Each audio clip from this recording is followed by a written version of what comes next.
Hey everybody, future one for all here.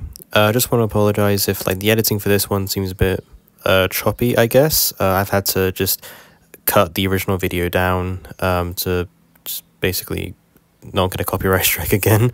I'm probably going to link the original video with, my standard have the clips in there thing in the description. But for now, enjoy the show.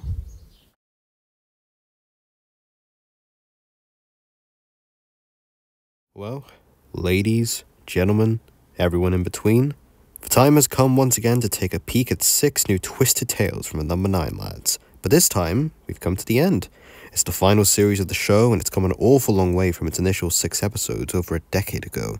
As always, I'm both excited and afraid for what's going to happen. At the very least, we can take this little journey together as we once more step inside number 9.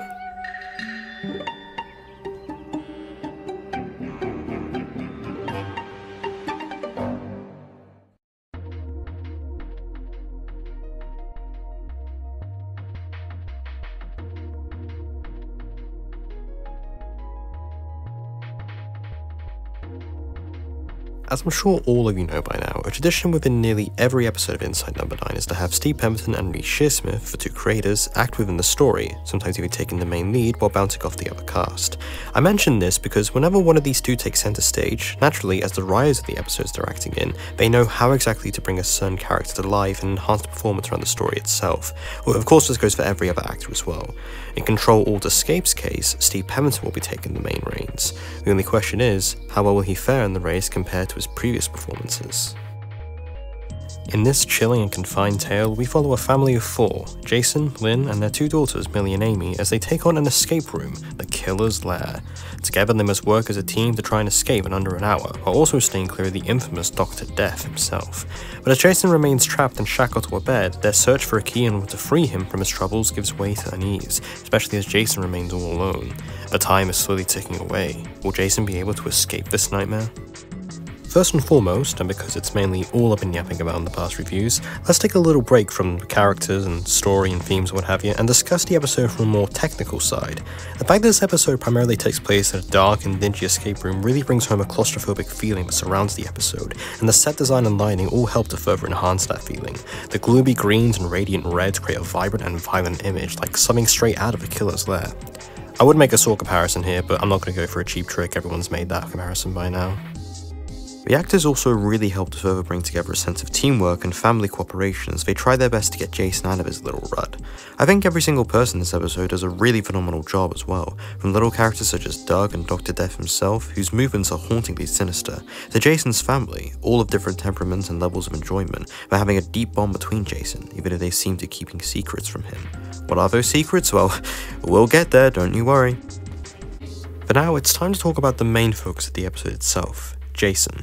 Jason on the surface seems to be just your average family man with a hobby in escape rooms, and of everybody it's immediately apparent that all this was his idea and he's brought along his family, better or for worse, through the same song and dance over and over again.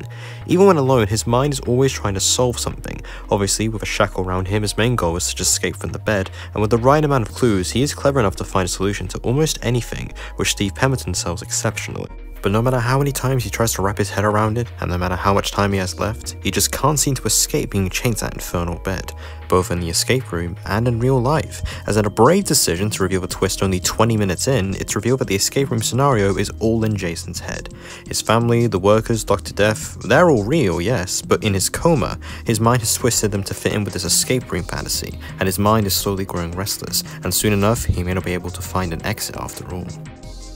Going in for the second viewing, it really is quite interesting to see how all the little puzzle pieces hinting at what's outside are slowly being trickled in and seeded, as Jason's mind tries his best to fight against his coma and interpret certain stimuli.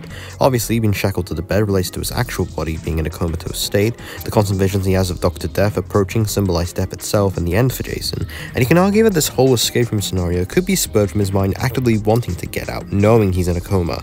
Maybe his life inside his mind has just been a never-ending throw of escape rooms, and he's just never noticed until now. All of this results in quite the thrilling and captivating conclusion for the episode, as Jason is slowly but surely put off life support, and in his mind, Dr. Death has come to finally take him without any sign of escape. The constant juxtaposition between him fighting for his life as opposed to lying like a vegetable in a hospital bed makes for quite the striking image, and the use of cold clinical white compared to violent streaks of red really helps help attention of both scenes. But the episode itself ends rather triumphantly, as Jason finally manages to find the exit, and despite everybody's previous thoughts, he comes back to reality. For me personally, Control-Alt-Escape was a pretty thrilling and entertaining watch, especially once you start to pick up on all the clues to the outside world. The episode is not only a good showing of just how imaginative and creative Inside Number 9 can be, but also a good showing of great characters and lead performances. On the whole, a really enjoyable watch, and quite a unique one as well. I mean, where else are you gonna find something that's both a really great experience and themed around escape rooms, death, and the number 9? That. Don't worry, I'll talk about my love for you someday.